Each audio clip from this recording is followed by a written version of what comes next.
ভাইয়ের আমার, এলেম সম্পর্কে প্রশ্ন করা হবে, আমার মনে হয় আলেমেরা বিপাকে পড়ে যাবে এই প্রশ্নতে। এদেশের আলেমেরা 99% বিপাকে পড়ে যাবে। এদেশের আলেমদের সততার অনেক অভাব। এদেশের আলেমেরা সব থেকে বড় খেয়ানত করছে ইসলাম প্রচারে। ইসলাম সত্য যেটা সেটাকে প্রচার করছে না, গোপন রেখে দিয়েছে। আমি আগে বলেছি, নাট্য শিল্পীরা যেভাবে মানুষকে রং তামাশা দিয়ে ভুলিয়ে ভালিয়ে মনোরঞ্জন করে থাকে, ঠিক কিছু কিছু বক্তা সেই পদ্ধতিতে কাজ করে যাচ্ছে।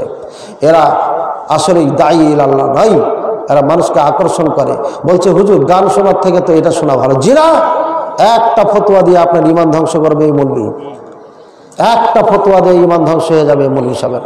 সুতরাং গান শুনলে পারে গুনাহ হবে, পাপ হবে, কিন্তু চিরকাল জাহান্নামে যাবেন না। কিন্তু এই গুমরা মৌলবি একটা বক্তব্য যদি আপনি বিশ্বাস করেন যেটি কালিমা পরিপন্থী, আপনি চিরকাল জাহান্নামে চলে যাবেন। এই জন্য সব মৌলবির বক্তব্য শোনা যাবে না।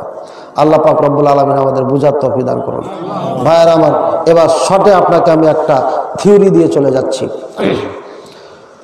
আল্লাহ পাক রব্বুল আলামিন মানুষের উম্মতের হেদায়েত, বান্দার হেদায়েতের জন্য যুগে যুগে রাসূল নবীদেরকে প্রেরণ করেছিলেন, ঠিক না ঠিক?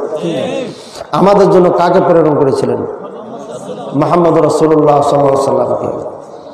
তার কথা আসলেই আমরা সবসময় তার প্রতি দুরূদ পাঠ করি। আমাদের প্রাণ, আমাদের কলিজা, নবী করিম সাল্লাল্লাহু আলাইহি সাল্লাম, তার মহব্বত জেনে আমাদের পৃথিবীর সমস্ত কিছুর থেকে বেশি মহব্বত করার তৌফিক দান করেন, বলেন আল্লাহুম্মা আমিন। ভাইয়ের আমার, নবী করিম সাল্লাল্লাহু আলাইহি সাল্লাম এই ধর্ম নিয়ে এসেছিলেন আল্লাহ পাক রব্বুল আলামিনের পক্ষ থেকে দুইটা, তার মধ্যে একটা এটা আল কোরআন। এটা হেফাজতের দায়িত্ব কে নিয়েছেন? আল্লাহ নিয়েছেন। এটা ব্যাখ্যা বিশ্লেষণের নাম কি? প্রথম মুফাসসির কে কোরআনের? নবী মুহাম্মদ রাসূলুল্লাহ সাল্লাল্লাহু আলাইহি ওয়াসাল্লাম। এই তাফসীর করেছেন কার পক্ষ থেকে? কার কথা অনুযায়ী? আল্লাহর কথা অনুযায়ী। আল্লাহর পক্ষ থেকে তাফসীর করে, বিবাহ করো, ফানকিহু মা তাবা লাকুম মিনান নিসা, বিবাহ করো যেটা মনে চায় সেটা। কিন্তু কিভাবে বিবাহ করতে হবে কোরআনে নেই, নবী সাল্লাল্লাহু আলাইহি ওয়াসাল্লাম দেখিয়ে দিয়ে গেছেন। কুলু ওয়াশরাবু, খাও পান করো, কিভাবে খেতে হবে এটা কোরআনে নাই, নবী সাল্লাল্লাহু আলাইহি ওয়াসাল্লাম খেয়ে দেখাইছেন, ঠিক না ঠিক? আকিমুস সালাহ, নামাজ কায়েম করো, কিভাবে নামাজ কায়েম করতে হবে এটা কোরআনে পুরোপুরি নেই, বিশ্লেষণ করেছেন নবী সাল্লাল্লাহু আলাইহি ওয়াসাল্লাম, সারা জীবন দেখিয়ে গেছেন। সুতরাং এই বিশ্লেষণটা, এটা যেমন আল্লাহ হেফাজতের দায়িত্ব নিয়েছেন, হাদিসকে হেফাজতের দায়িত্ব আল্লাহ নিয়েছেন। এই জন্যই একজন মানুষকে আল্লাহ এমনভাবে পাঠিয়েছেন, ও একবার যা শুনতো জীবনে কোনোদিন ভুলতো না। এমন একজন মানুষের নাম বলেন তো? আরে ভাই, উম্মতের মধ্যে সমস্ত সাহাবায়ে কেরাম, বৃদ্ধ সাহাবায়ে কেরাম বাদে বাকি সমস্ত সাহাবায়ে কেরাম যেটা শুনতেন হুবহু সেভাবে মনে থাকতো তাদের, বলেন সুবহানাল্লাহ। এই জন্য সমস্ত সাহাবা উদ্দিন, সমস্ত সাহাবা হচ্ছে দলিল। ওরা যেটা বলেছে যদি সূত্র সঠিক হয় ওটাই মানতে হবে, ঠিক আছে? তারপরে তাবেঈনে কেরাম, তাবেঈনে কেরাম, কুরুনে সালাসা, 3 যুগ। এই 3 যুগে আল্লাহ ইসলামকে হেফাজত করার জন্য এমন কিছু মানুষকে পাঠিয়েছেন, একবার শুনলে আর কোনোদিন ভুলতেন না। নাম বলেন তো একটা। আরে ভাই, ইমাম বুখারী রাহিমাহুল্লাহ, যেমন একজন ইমাম বুখারী রাহিমাহুল্লাহ, একবার কোনো কথা শুনলে ওটা আর ভুলতেন না উনি। বাগদাদে 100টি হাদিস তার সামনে চেঞ্জ করে করে বলা হয়েছে, সূত্র চেঞ্জ, মূল হাদিসটাকে চেঞ্জ করেছে। উনি বলছেন জানি না।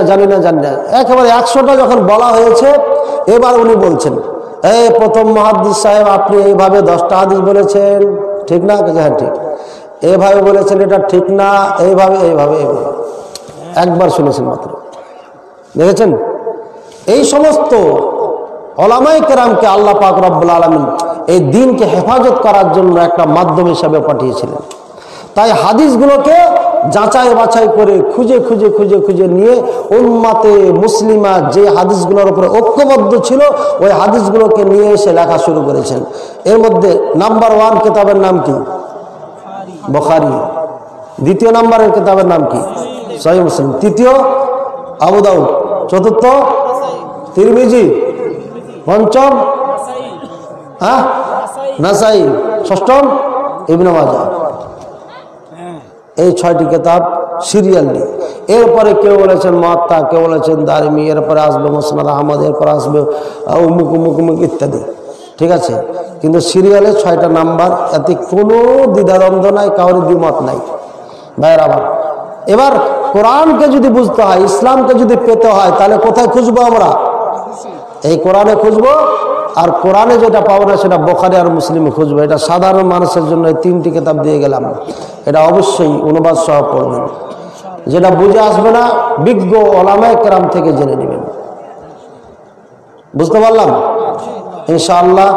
আল্লাহ পাক রব্বুল আলামিন যেন আমাদের তৌফিক দান করেন। ভাইয়েরা আমার, আমরা মাহফিল যুগ যুগ ধরে শুনে আসছি, কিন্তু মাহফিলের ফলাফল হচ্ছে না। আজকের মাহফিল থেকে শিক্ষা নেবেন, এই কঠিন জাহান্নাম থেকে বাঁচার জন্য সর্বপ্রথম নিজকে ঠিক করবেন, কোরআন সুন্নাহ অনুযায়ী আজকে জীবনযাপন করবেন। কোরআন সুন্নাহর বাইরে যাবেন না, হালাল খাবেন, হারাম খাবেন না। স্ত্রীকে পর্দা করবেন, মেয়েদেরকে পর্দা করবেন, বেপর্দা আর কোনোদিন ছাড়বেন না। যে স্কুল কলেজে পর্দা করে পড়তে পারে না, ওই স্কুল কলেজে পড়াবেন না। মেয়েদের স্পেশাল স্কুল না থাকলে মেয়েদেরকে আর পড়ানো দরকার নাই। মেয়েদের স্টাবলিশমেন্টের নামে ঢাকা শহরে পাঠানো লাগবে না। যতদূর লেখাপড়া করবে, গ্রাম থেকে লেখাপড়া করার পর বয়স হবে, বিবাহ দিয়ে দেবেন। আমাদের স্ত্রীরা অনেক সুখে আছে ওই ডিগ্রি পাস, মাস্টার্স পাস আর ওই পিএইচডি পাস ওই মেয়ের থেকে।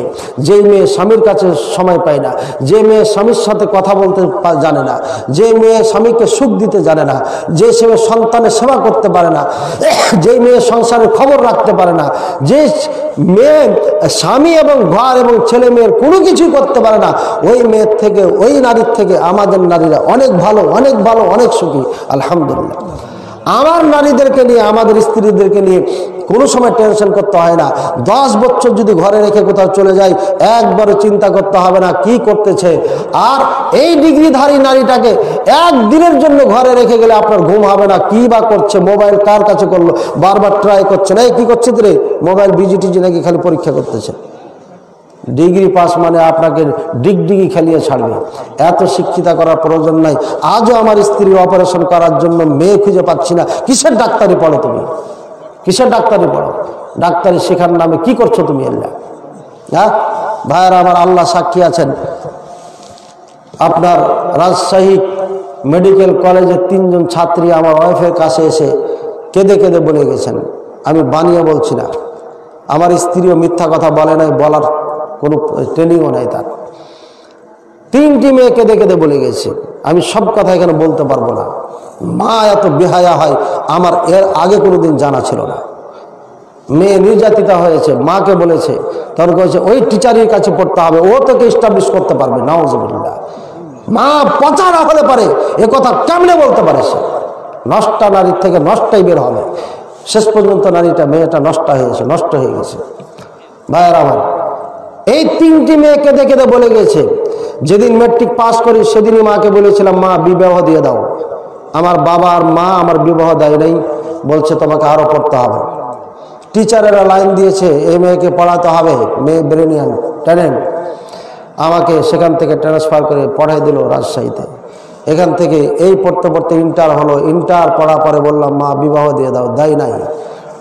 এরপরে ডাক্তারিতে ভর্তি হয়ে গেলাম, ডাক্তারি শেষ করতে যাচ্ছি, ছেলে ঠিক হয়ে গেছে, ছেলেও পারফেক্ট। মাকে বলছি মা বিবাহ দিয়ে দাও, বলছে না, আগে লেখাপড়া কমপ্লিট করে এস্টাবলিশড হবে তারপরে বিবাহ। দায়িত্ববান মতো মাকে, বেহায়া বেশরম মা তুমি। তোমার মেয়ে জৈবন জালে ছটফট করছে, তোমার মেয়ের বিবাহ দরকার, তুমি আজও বিবাহ দিতে চাও না। কি চাও তুমি এই মেয়ের থেকে? বেহায়া বেশরম মা। আজকে মা নষ্ট হয়ে গেছে, যার কারণে সন্তান নষ্ট হয়েছে। কি ভাই, কষ্ট পাচ্ছেন আমার কথায়? মা বোনেরা কষ্ট পাচ্ছে নাকি? কষ্ট পেলে আমাকে জানাবেন, তাহলে বিবারিয়াতে আছে আর এই বক্তব্য আমি দিব না। কথা বলছেন ভাইয়েরা আমার, মা যদি নষ্ট হয়ে যায়, জাতি নষ্ট হয়ে যাবে। এই জন্য মা, আদর্শ মা তৈরি করার জন্য এখানে প্রতিষ্ঠান তৈরি করতে হবে। মেয়েদের প্রতিষ্ঠান পৃথক হবে, ছেলেদের প্রতিষ্ঠান পৃথক হবে। যদি না করেন, যতদিন না করবেন ততদিন পাপ পাপ করবেন, ততদিন গুনাহগার হবেন। আল্লাহ আমাদের বোঝার তৌফিক দান করুন। ভাইয়ের আমার, সন্তানদের প্রতি জুলুম করবেন না। মেয়ে যুবতী হবে, বিবাহ দিয়ে দিবেন। ছেলে যুবক হবে, বিবাহ দিয়ে দিবেন। আপনি আপনার ছেলেকে টাকা দিয়ে পড়াচ্ছেন না, আপনার মেয়েকে টাকা দিয়ে পড়াচ্ছেন। আপনি আরেকজনের মেয়েকে নিয়ে এসে আপনি ওই মেয়েটার খরচ বহন করেন, আপনার মেয়েটা আরেকজন নিয়ে যায়, ও আপনার মেয়ের খরচ বহন করবে। সমস্যা কোথায়? সমস্যা কোথায়? আমি তো ইন্ডিয়াতে দেখে আসলাম, সৌদি আরবে দেখে আসলাম, বাচ্চার বিবাহ দিয়েছে, মেয়েও পড়ছে, ছেলেও পড়তেছে। আপনার দেশে পারবে না কেন? কেন আমার দেশে পারবে না? অবশ্যই পারবে। এই সিস্টেম তৈরি করেন, প্রাপ্তবয়স্ক হলেই বিবাহ দিয়ে দেন, দেরি করবেন না। এ কাজ দেরি করলে যত পাপ হবে, তত পাপ আপনাকে নিয়ে কিয়ামতের দিন হাজির হতে হবে। আর এই পাপ কাউকে ছাড়বে না, এই পাপের জাহান্নামে নিবিয়ে আপনাকে। নাউযুবিল্লাহ। আল্লাহ আমাদেরকে হেফাজত করুন, আমাদেরকে বেঁচে থাকার তৌফিক দান করুন। ওয়া আখির দাওয়ানা আলহামদুলিল্লাহি রাব্বিল আলামিন। ইয়া আল্লাহ, এই মাহফিলের যারা আয়োজন করেছেন তাদেরকে তুমি ক্ষমা করে দাও।